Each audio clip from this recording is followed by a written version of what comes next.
Hello everyone, welcome back to Coach Craig Sports. Today is Thursday, so we're going to be talking some DFS value picks for DraftKings. If you play on a different site, just keep these names in mind to see how they're priced out on your site respectively. I know some sites vary. A lot of these guys should be values on other sites as well.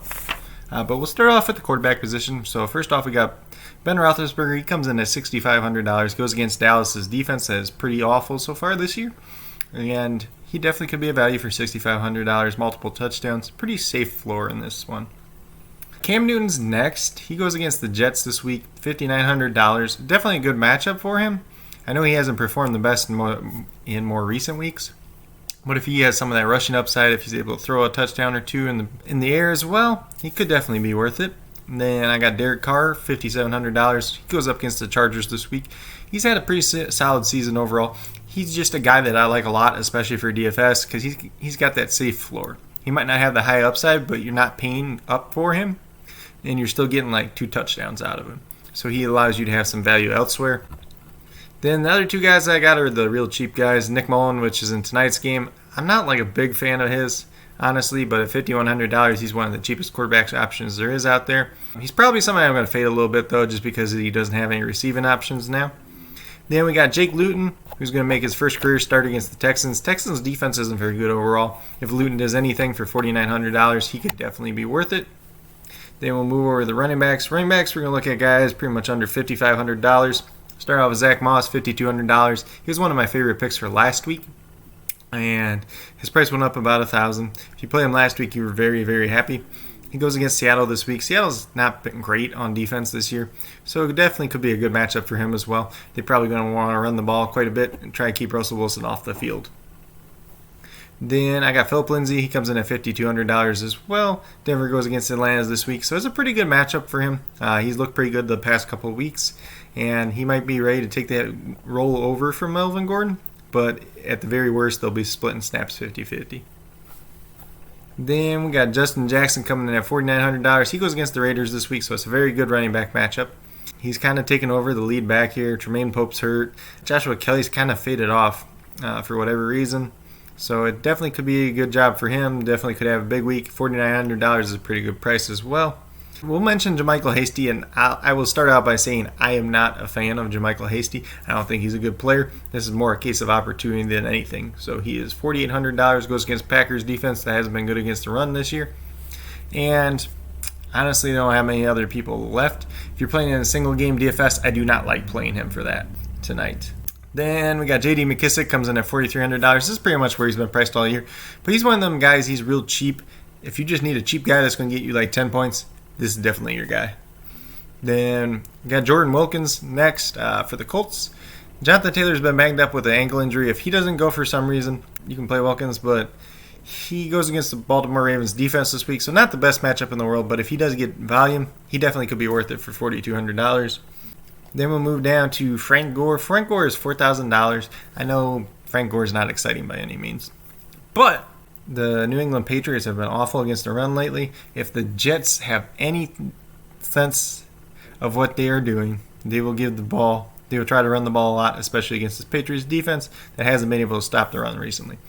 And since Adam Gase is Adam Gase, that means volume for Frank Gore. Then the next 2 we got are Dolphins running backs. Myles Gaskins went on IR now, MCL sprain. He's going to be out for 3 weeks. So we got Matt Breida and Jordan Howard, both $4,000. Breida's been banged up, kind of limited in practice. So if he doesn't go, I think Jordan Howard could be a smash play this week in DFS. If not, Breida could be your guy. If you're making multiple lines, you might want to vary these 2 guys up a little bit. Then last but not least, we got Tyler Ervin for $4,000 in tonight's game. If Aaron Jones does not play, he could be the lead running back in this game. Jamal Williams and A.J. Dillon are both out due to COVID, and Irvin is a decent pass catcher. If he gets carries, he should definitely have some value for $4,000. Then at the wide receiver position, I'm just going to start with guys that are under $6,000. Normally I do a little bit lower, but I'll mention some other guys that I do like ahead of that price point. So first off, we got Chase Claypool, $5,700. He goes against the Cowboys defense. He's probably the guy I like best out of the Steelers wide receivers this week. If you're going with Big Ben and you want to do a stack, you could definitely try that. And next up is DJ Moore, $5,600. They go against the Chiefs this week. And the Chiefs are going to be ahead early, so they're going to have to throw the ball. If this is a game where DJ Moore gets more targets, he's definitely going to have value. I had Marvin Jones down on the list, $5,100. He seemed like a good value, but Matthew Stafford's out now, so he's probably a guy I'm not going to play as much, but I'll mention his name as well. Tim Patrick's next for me, and he's $4,900. He was injured last week, didn't play. If he plays this week against Atlanta, he could definitely have a big game. Then we move down to one of my favorite picks for the week, honestly, is Jacoby Myers. I did this stack myself last week where I stacked him and Cam. Didn't pay out as good because Cam didn't have that good a day, but Jacoby Myers was definitely valuable for his price point. He moved up just a little bit this week. He's looking like their number one wide receiver, especially with Julian Edelman out. N'Keal Harry could play this week. I don't think he ends up playing, but he hasn't been good either way. So they need to have Myers on the field because he is their best receiver at this point in time. Then I got two kind of like sleeper picks for the Colts. And the Colts go against the Ravens this week, so it's not the best matchup in the world, but Michael Pittman Jr., $3,900, and Marcus Johnson for $3,000. There's a chance T.Y. Hilton doesn't play in this game. If not, these guys and Zach Pascal should see some more volume. We'll have to see who emerges from this group. But if you're just kind of looking for a flyer guy, one of these guys could be your guy. And then last but not least, I got Khalif Raymond. And he's $3,000. Adam Humphries might not play in this game, so he could be the third wide receiver. And honestly, he's been decent when he's played, but like he's just real hit or miss. So that's why he's that cheap $3,000 stab. Then we'll move over to tight end position. Tight ends, I got four guys that I like this week. And the top guy was TJ Hawkinson. He comes in at $5,100. Kind of like Marvin Jones, though. I don't like him as much now because Stafford's out. I think he'll still see decent targets even with Chase Daniel in if he's the quarterback this week. Then the next one I have is Hayden Hurst. He goes against the Broncos this week. The Broncos, on paper, they look like they've been pretty good against the tight end, but they're not like great against the tight end in general. So I wouldn't be too surprised if Hayden Hurst has a good game. Obviously, Calvin Ridley's probably not going to play in this one, and that favors Hurst. He's been getting more involved in the offense as the weeks come along, so it's definitely a favorable matchup for him. If he gets in the end zone, he's definitely worth it for this price point. And then we got Logan Thomas. $3,700, goes against the Giants. The Giants have been hit or miss against the tight end this year. Logan Thomas has obviously been one of the main targets for Washington. Kyle Allen did a little bit better with him in the last game. So it's definitely has potential to pay out there. Logan Thomas has had a little bit of ankle injury, limited participant in practice. I don't think it's going to hold him back, but just keep an eye out on that as well. And then last but not least, I got my buddy Trey Burton again. And he's got a rushing touchdown in 2 straight weeks. So if they're going to use him down at the goal line like that, that's pretty much a free 6 points.